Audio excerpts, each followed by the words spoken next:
亲爱的朋友们，欢迎来到微光夜读。这就是你的设计图。一个农村娃还想建别墅，堂哥拿着我的图纸，眼中尽是嘲讽，周围亲戚的笑声如刀割般刺痛我的自尊。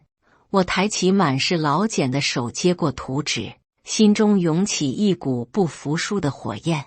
5年打工的辛酸无人知晓，他们只看到我的卑微与低贱。我握紧拳头，望向远处那片祖传的荒地，心中暗下决心，就让这栋房子来证明我的价值。接下来开始我们本期故事，记得点击订阅并开启小铃铛。我叫李明，今年30岁，是一个地地道道的农村人。5年前，我和堂哥李强同时离开家乡，去城里打拼。他因为有亲戚的关系，进了一家不错的公司做销售，而我只能从工地小工做起。临行前，村里人都说李强有出息，家里专门杀了一头猪为他饯行，而我只有母亲在村口塞给我的200块钱和1包煮熟的鸡蛋。名字，咱家条件差，你别嫌弃妈没本事。母亲佝偻着背，手上的老茧厚得像树皮，眼中含着泪水。那一刻，我在心里发誓，一定要让母亲过上好日子。城市的生活比我想象的要艰难得多，工地上的活又脏又累，每天天不亮就要起床，晚上回到出租屋时，浑身都是灰尘和汗水。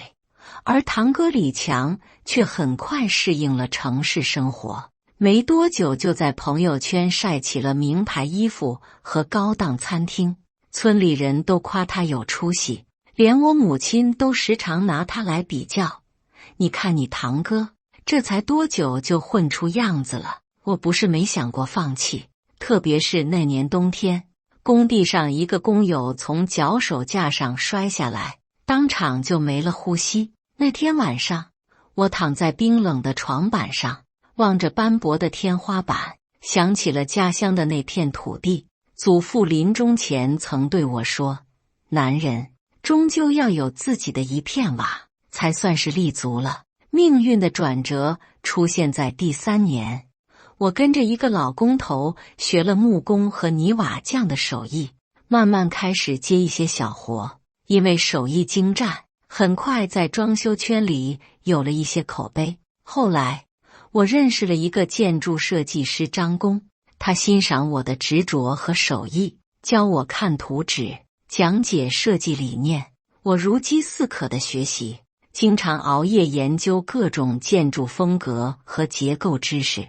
去年，我终于存够了钱，决定回乡建一栋属于自己的房子。当我把这个消息告诉母亲时，电话那头沉默了好久。回来好啊，娘天天都盼着你回来。母亲的声音哽咽着，我知道她想我，也知道她担心我带着失败回乡。春节回家是5年来第1次，村里变化不大，只是多了几户翻新的房子。巧的是，堂哥李强也回来了，腰间别着名牌皮带，手腕上戴着闪亮的表，走路带风，一进门就大声宣布要在县城买房，惹得亲戚们一阵羡慕。我平静地说出自己的打算，准备在祖传的那块地上建房。建房？就你那点工地小工的工资，能建什么好房子？堂哥轻蔑地笑道，我劝你还是攒钱买套小公寓算了，别在农村浪费钱。亲戚们你一言我一语，说我没见识，说我死脑筋。唯有母亲默默地坐在角落，眼神复杂地看着我。我知道，她既为我担心，又不愿在众人面前说我不好。那一刻，我更加坚定了决心。回乡后，我立刻联系了张工，请他帮我设计一栋既实用又美观的房子。张工二话没说就答应了，还推荐了一些性价比高的材料供应商。当我拿着设计图纸第一次向家人展示时，堂哥李强正好来我家串门。他刚从县城看完房回来，一脸得意地向亲戚们描述着自己看中的那套豪华公寓，120平，3室2厅，小区环境好，还有游泳池和健身房。李强炫耀着，眼角的余光不时扫向我，不像有些人非要回乡下盖土房子，格局太小了。我没有反驳，只是默默地将图纸铺在桌上。那是一栋2层半的小别墅设计，融合了现代风格与乡村元素，简约而不失大气。1楼是宽敞的客厅和厨房，2楼是卧室和书房，顶层则是一个半开放式的休闲区，可以俯瞰周围的田野和远山。这是你要建的房子？堂哥拿起图纸，表情由嘲讽逐渐变成惊讶。不可能，你肯定是在吹牛。这种房子没个50-60万下不来，75万。我平静地回答，包括内部装修和院子。你哪来这么多钱？堂哥的声音提高了8度，引来了更多亲戚的围观。我没有直接回答，而是从包里拿出一叠合同和资质证书。5年来，我不仅学会了装修技术，还考取了建筑工程相关证书。后来在张工的帮助下，成立了一家小型装修公司。公司规模不大，但因为口碑好，活接得很满。堂哥翻看着那些文件，脸色变得越来越难看。不可能，你不过是个打工的。是啊，我就是个打工的。我笑了笑，不过打工也要讲究方法和方向。这时，母亲端着茶水进来，听到我们的对话，眼中闪烁着自豪的光芒。我儿子虽然没念多少书，但他肯吃苦，肯学习。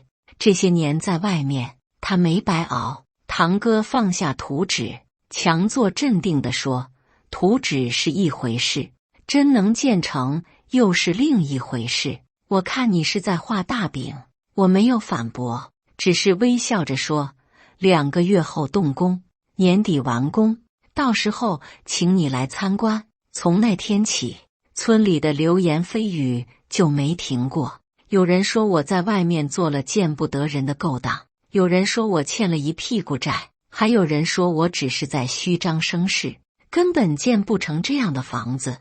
唯有母亲始终坚定地相信我。每当听到闲言碎语，她就会说：“我家名字从小就实在，不会说大话。她说能建，就一定能建好。”2个月后，建材和工人陆续到位。因为平时积累的人脉，很多工友都愿意以优惠的价格来帮忙。张工也亲自过来指导，确保设计图能完美落地。开工那天，几乎半个村的人都来看热闹。堂哥李强也在场，脸上带着半信半疑的表情。当挖掘机轰鸣着挖开第一铲土时，我感到一种说不出的成就感。这不仅是一栋房子的开始，更是我人生新篇章的起点。地基打好后，施工进入了快速推进阶段。每天天刚亮，工地上就热火朝天。我既是业主，又是工程监理，每一个细节都亲自把关。混凝土的标号，钢筋的粗细，墙体的厚度，没有一样我敢马虎。名字，你这样盯着，累不累啊？母亲端着午饭来工地，心疼地问道。不累，妈，这可是咱家的房子，容不得半点马虎。我接过饭盒，看着逐渐成型的框架，心中满是期待。堂哥李强最初每天都来巡视，带着一群亲戚指指点点，但随着房子一天天拔高，他来的次数越来越少。据说他在县城看的那套房子，因为首付不够，暂时搁置了。1个月后，主体结构基本完工，2层半的小别墅轮廓已经清晰可见。在村里格外显眼。那天下午，李强又来了，身边跟着一个穿着时髦的女孩，据说是他在城里交的女朋友。这就是你堂弟盖的房子，看着还行吗？女孩打量着半成品的别墅，语气中带着几分惊讶。李强脸色有些难看，这有什么？不过是农村建的，没什么品质可言。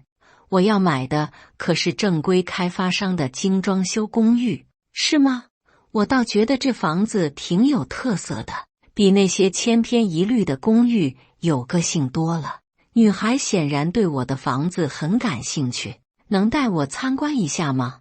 我正忙着和工人讨论窗户的安装问题，听到这话，礼貌地点了点头。里面还在施工，不太安全，等基本完工了再请你们参观吧。听说你是自己设计的？女孩好奇地问。设计是我朋友帮忙的，我只提了一些实用性的建议。我谦虚地回答。你朋友是专业设计师吧？这风格很现代，又带着些乡村的质朴感，很特别。女孩的眼中闪烁着赞赏。李强站在一旁，脸色越来越难看。走吧，这里灰尘大，小心弄脏了衣服。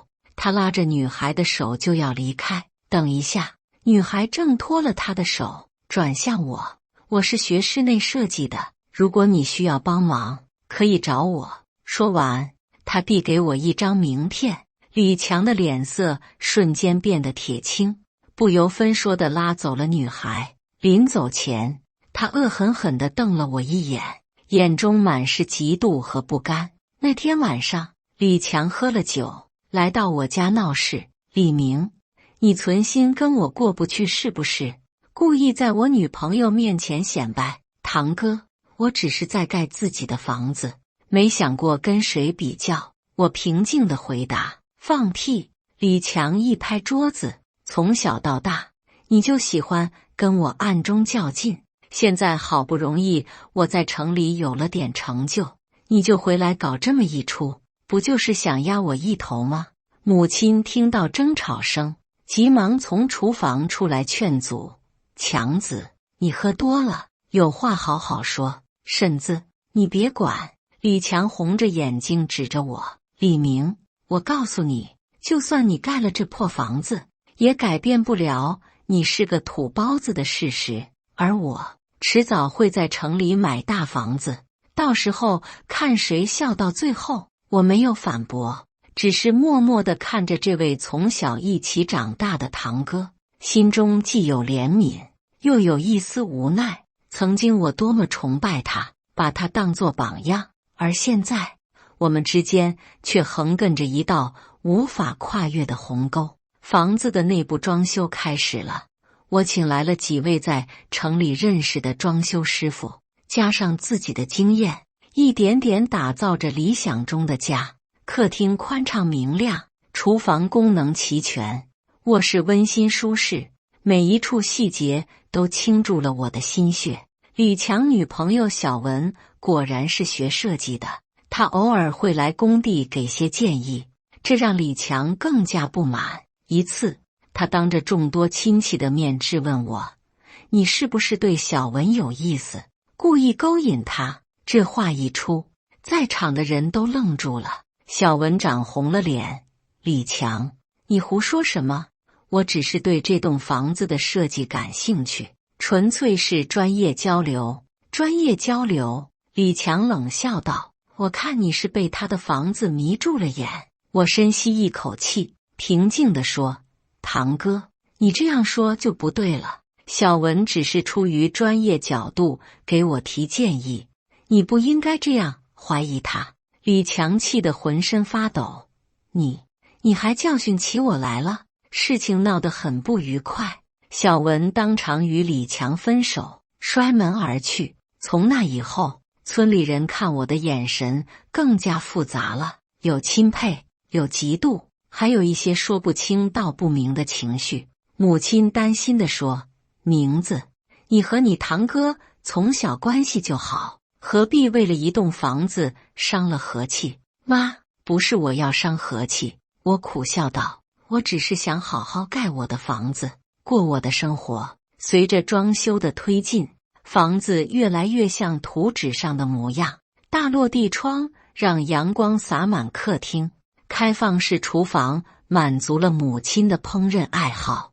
2楼的书房成了我的私人天地，顶层的休闲区可以看到远处的青山和近处的田野。村里人开始纷纷前来参观，赞叹声不绝于耳。有些年轻人甚至向我询问造价和施工细节，想效仿我的做法，这让我颇感欣慰。原来自己的努力不仅改变了自己的生活，还能影响他人。一天傍晚，我正在顶层休闲区欣赏夕阳，突然看到李强独自一人站在院子外，望着我的房子出神。他不知道我在看他，脸上流露出复杂的表情，有羡慕，有不甘，还有一丝难以言喻的落寞。我犹豫了一下，还是下楼去找他。堂哥，进来坐坐。李强似乎没想到我会主动搭话，愣了一下，然后强作镇定地说，不了，我只是路过，来都来了，进来喝杯茶吧。我坚持道。最终李强还是跟我进了屋。他环顾四周，眼中的惊讶掩饰不住。没想到里面比外面看起来还要好。谢谢，我笑了笑，为他倒了杯茶。其实很多材料都是工地上废弃的，我稍微加工一下就用上了，省了不少钱。你真的是靠正当手段挣的钱？李强迟疑地问。我没有生气，只是点点头。每一分钱都是辛苦挣来的，没有任何捷径。李强沉默了许久，最后长叹一口气。其实我在城里并没有你们想象的那么好。我没有打断他，只是静静地听着。那套公寓，我连首付都凑不齐。李强的声音低沉。公司裁员了，我差点也被裁掉，只保住了一个底薪很低的职位。这些年在城里看似光鲜，其实每个月都是月光，存不下钱。听到这些，我心中五味杂陈。曾经那个在我心目中高不可攀的堂哥，原来也有如此窘迫的时候。为什么不早说？我问道。说什么？说我在城里混得不如你这个在工地上的农民工。李强苦笑。我怎么说得出口？每次回家，大家都羡慕我，都说我有出息。我不想让他们失望。夕阳的余晖透过落地窗洒在我们身上，将2个人的影子拉得很长。这一刻，我们不再是被比较的对象，只是2个为生活奔波的普通人。堂哥，城里的生活本来就不容易。我递给他一支烟。其实我挺佩服你的，至少你敢闯，敢去尝试。李强接过烟，手微微颤抖。可现在呢？小文走了，工作不稳定，买不起房，父母还指望我在城里立足。我真的很累。看着堂哥眼中的疲惫，我突然明白了什么叫人比人气死人。或许在他眼里我是幸运的，而在我眼里，曾经的他也是我羡慕的对象。人生就是这样，永远看不到别人背后的艰辛。要不你也回来发展？我试探性地问。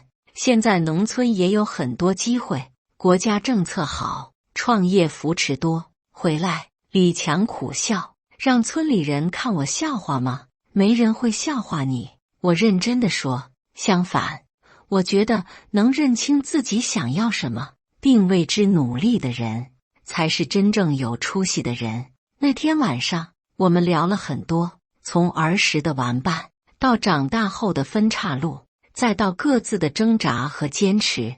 多年的隔阂，在这一夜烟酒中慢慢化解。我们重新找回了那种血浓于水的亲情。临走时，李强拍了拍我的肩膀。名字，这些年是我鬼迷心窍，总拿自己跟你比较，其实咱们本来就是不同的人，走不同的路，何必非要分个高低？我点点头，堂哥，无论你做什么决定，我都支持你。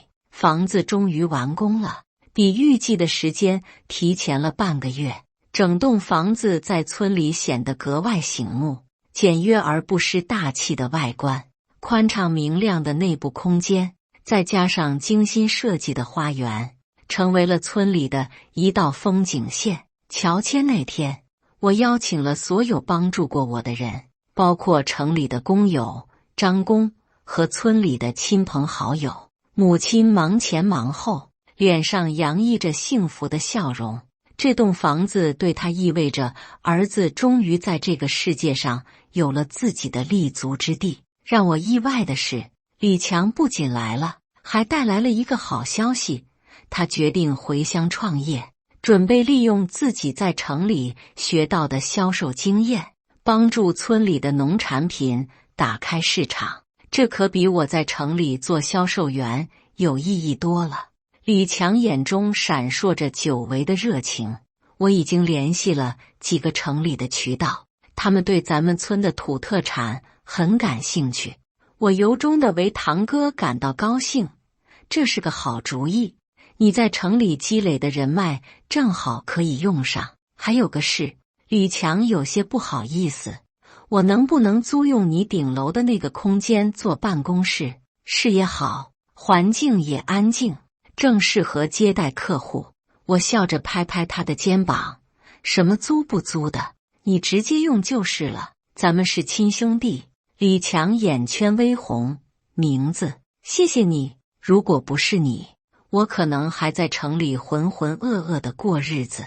母亲看到我们和好如初，欣慰地抹着眼泪，你们从小一起长大，本就该互相扶持。乔迁宴上，村长举杯致辞，李明这栋房子不简单啊，不仅是他个人奋斗的成果，更给我们村树立了榜样。年轻人有志气，肯吃苦，就没有做不成的事。